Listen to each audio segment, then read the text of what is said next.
You ask Tiger to solve. This deals with linear equations with one unknown. The final result is x equals 25. Let's solve it step by step. Simplify the expression. Simplify the arithmetic. Group all constants on the right side of the equation. Subtract 50 from both sides. Simplify the arithmetic.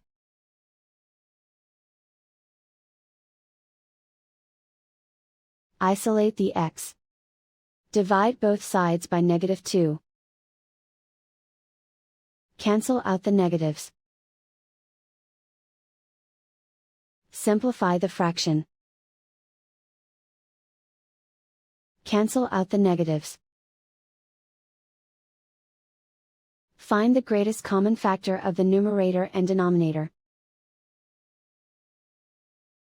Factor out and cancel the greatest common factor. And so the final result is x equals 25.